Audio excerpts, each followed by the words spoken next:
What constitutes cheating in Magic the Gathering?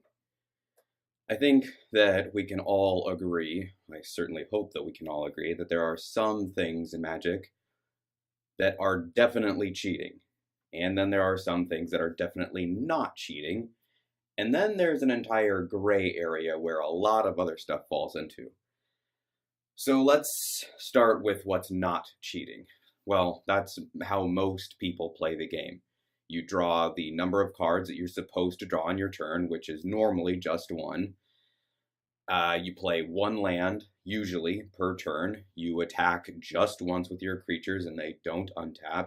Now, as we know there are cards in Magic that modify all of those things. There are ways to play more creatures. There are ways to, or more lands, I should say. There are ways to untap your creatures after combat, or not tap them at all through things like vigilance. There are all sorts of ways to tweak a game of Magic through different card mechanics, and that's fine. That has nothing to do with cheating. If you're playing the game as the rules state, then you're probably not cheating. There's a good chance that you're not cheating at all.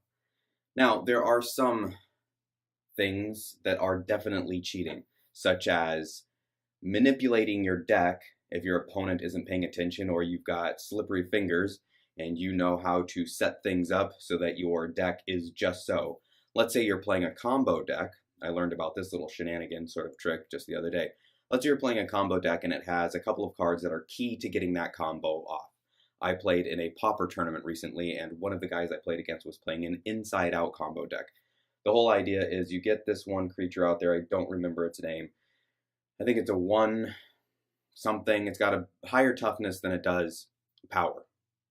And you can discard a card to give it +0/+4, so you can make it a really good defender. But there's this other card called, I'm pretty sure it's called Inside Out, that if you play it, it swaps the creature's toughness and power. Meaning, you can swap how that ability works, discard a whole bunch of cards, suddenly it's a 20 whatever, huge thing. There are ways to give it unblockable with shadow, some other things that you could use, or maybe trample if you wanted to go that route, but usually I think it's the shadow that people get through, and you attack and it does a whole bunch of damage. Alright, neat.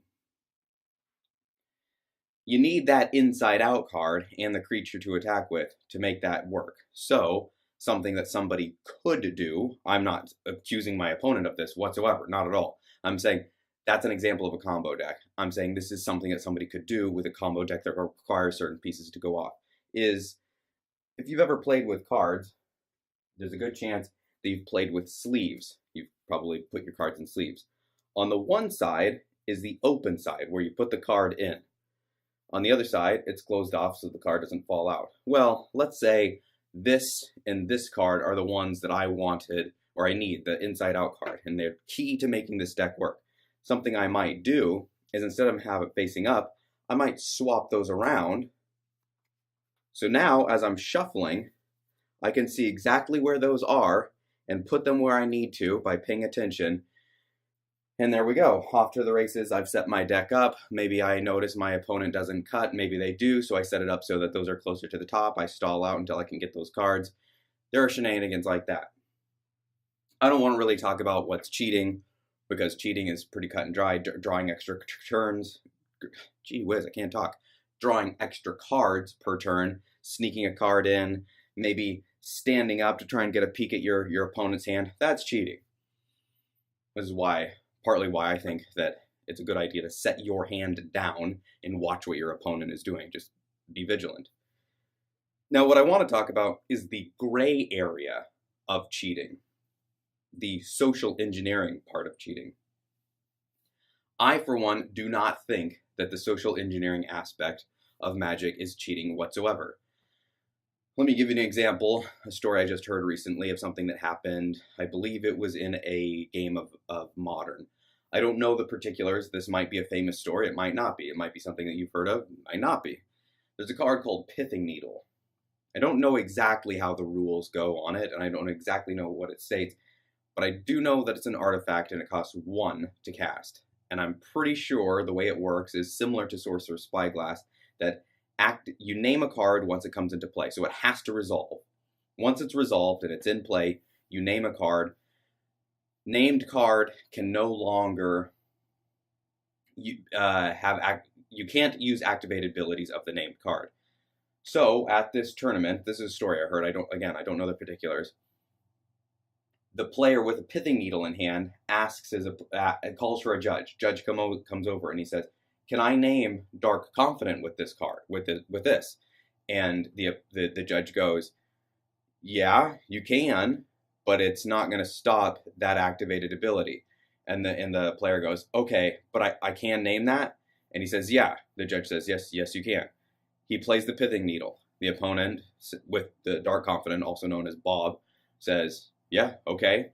And as soon as he says, "Yeah, okay," that card is resolved, and he says, whatever, some fetch land. So now that opponent can no longer use that fetch land to search for a card.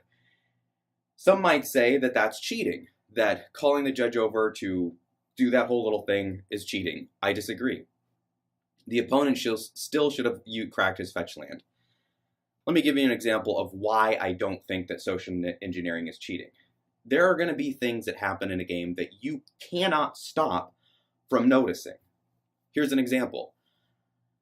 The game store I play at has, as is probably true for many game stores, a younger crowd that plays there. They're not as good as they, well, maybe one day will be. They don't know when to play counterspells. They'll hold their counterspell and try and play it as soon as they can. Am I supposed to just ignore that and act like that they're not sitting there waiting to play that counterspell? I can't ignore it. That's part of the game. So social engineering isn't cheating. It's just part of the game.